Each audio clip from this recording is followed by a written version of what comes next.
Hey everybody. Hey! I'm Caleb. Today we're going to be taking you through the plank. Some common errors and some ways that you can modify your plank to make it a little bit easier or a little bit more difficult for you. The plank is something that can be easily regressed, and there's so many different options. Like you can do up and down planks, you can do side planks, you can do what else? You can do walking out planks, you can do elevated decline. Yeah. So let's go through them, I guess. Shall we start off with the errors maybe? Errors!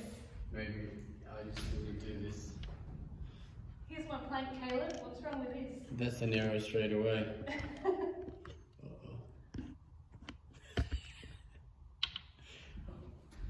Alright, so you can see, number one, we've got Ash over here doing a plank, so you can see that she's very arched, she's almost in a downward dog yoga position. I guess for yoga that's okay. So you can see her bum sticking all the way up to the sky. Really bad. So what you want to set up with is you want your elbows to be in line with your wrists and shoulders in line with each other, and then you want your feet out extended onto your toes with this almost hip width apart from each other. And you want to be, your body wants to be nice and flat, so bum in line with the shoulders, no round. So you'll see now there's another error that she's just gone into. You can see that her back was rounded, so she had a hip tilt. So you want to keep squeezing in your glutes, your butt cheeks, and belly button towards your spine. Now from this position, she can also go onto her knees, onto her elbows if she wants to. So much easier on the wrists to be starting for a beginner here in this position, but we're still looking for the same techniques, aren't we? So we don't want to be doing this fold here. Shoulder, elbows in line with each other, and also you don't want to see your elbows too far out as well, so you don't want chicken wings. You want to keep them nice and close to the body, in line with your shoulders, and you'll see her feet. So from here, she can also go up onto her feet if she wants to, up onto her toes. You'll see that, nice and flat back, and the legs on, knees on bent, and body weight, shoulders over the elbows. The other thing we should probably talk about is like shoulder blade position in your planks.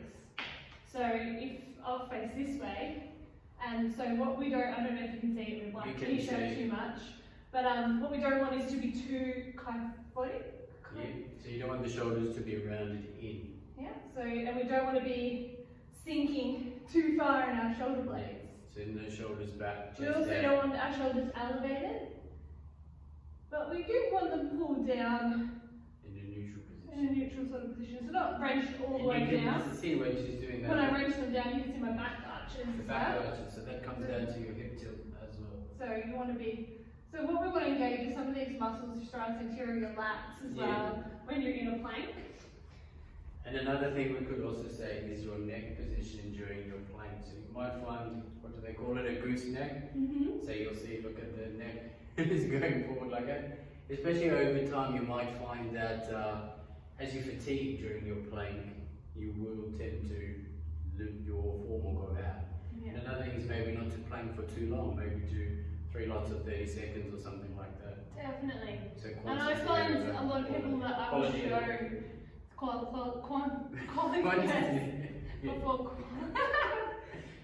I find a lot of people that I demonstrate planks to and they do a plank, they're like, oh yeah, I can do a plank. And I ask them, well, where are you feeling it? And they say their back. No, it's not where we want to feel it.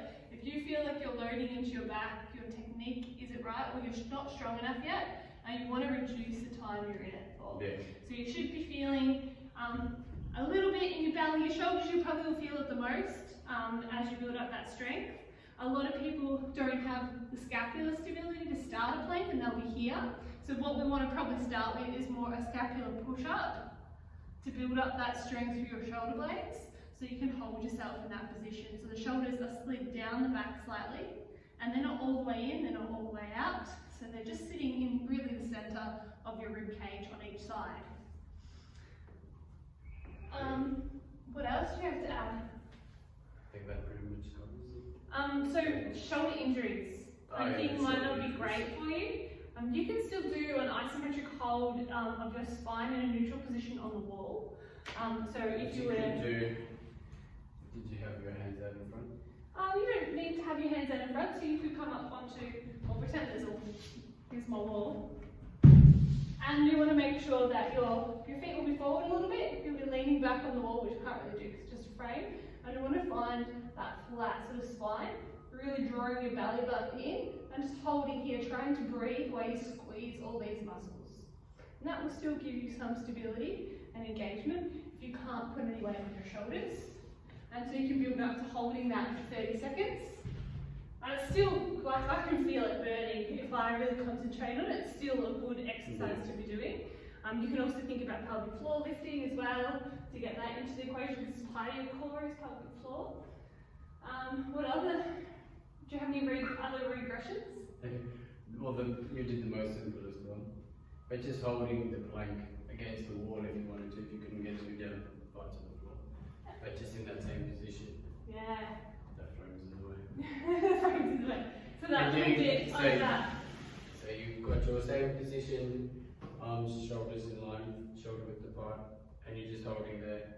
Slight bend in the elbow, almost as if you want to push the wall away from you. Yeah. Which is quite nice. That's awesome. Metric goals. That's the phone. Alright. We'll be back in shortly after this phone call. Okay, we're back. We've answered the phone. So we just want to give you some plank progressions. So we've done the regressions, how to make it easier for you. Obviously shortening the time and lengthening the time is a great way to progress and regress it. But the experts say you shouldn't need to hold a plank for any more than a minute, really, Yeah, I've read. That they're saying that there is really no benefit to holding it for that period of time. But we can progress a plank by adding weights to it in different ways, by making it more dynamic while you're holding that body position. Can be a really great way to challenge it. There's some cool funky things you can add in and movements you can add in a plank. You can be holding a plank and using a cable machine to do like an overhead row or any sort of like posterior body pull. If you've got a resistance band, even you can anchor that up. Moving and pulling it across. Yeah, you can use weights to pull them across to give you that stability. You can have a mate push the hips. Yeah. We can't do that because we have You to can't do that, so distance. Someone from your house. Someone from your house could. And they can make you a little bit unsteady by pushing your hips in different directions to make that instability there. So we'll go through a couple of progressions. So maybe Caleb to show progressions now. So if you're nailing the plank and you're able to hold it for that 30 to 45 seconds on your toes, then you might want to start to progress it from here. So the high plank is obviously the progression from that, so you can come up onto your wrists. And then if you can keep that really steady, Caleb starts to walk his hands, so he's made his balance a little bit harder by lifting a leg. Does that work? Yeah, lifting a leg definitely works, lifting your hand off. And we're really trying to keep his hips steady, so see how they tilted then? He's really got to try and keep them steady. So you do one hand, one leg, that's bird dog, that one's called. So you can do opposite hand, opposite leg. Bird dog, that one's called. You can do a longer distance plank, so if you walk your hands out further, and then so you can walk out further, and this is a lot of work on the shoulders as well. You can do this on your knees if you do. But you could do it on your knees, yeah. So that's sort of like using those ab rollers. This would be your body weight version of it as well. I'll move the screen down a little bit. Oh no, I can't. No, I can't. Move. Hey everybody. Hey, there's Caleb on the floor there. You can slide if you have, so you can slide on a towel if you have a good floor at home. We've got shoulder taps. You have your rotational movements if you move into a side plank position. So we'll do just a regression. So Caleb's going to drop his bottom knee down as support and come up into a side plank. So we really want to be engaging a lot of the outside edge of the hips to lift, and he's really stacked through his shoulders, hips and ankles. They're in a nice straight line, and we've got our side plank. And you can change this into like you could do a thread the needle, you could do a T plank rotation. There's so much you can do that to demonstrate a T plank rotation. Do you know what that is? You can't demonstrate that. I'll have to get down on the floor. You'll have to show us. Oh, it's pretty much what we did today's workout. Yeah. So, a T plank is that.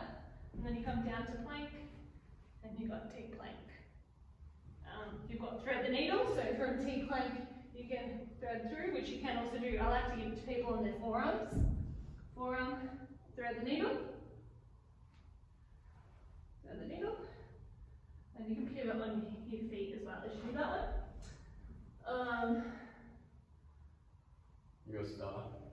Star? Yeah. I'm a star. Yeah, that's so quite a few. heaps of that So star. the idea is to remember to start off slow, Could do yoga. and then you advance as you go. So you definitely see. Actually, it's just showing off here for us, but anyway. So always start off small, simple, and then progress from there. Don't go gun ho from Yeah, then you can get a bit silly, but start with the basics. Yeah.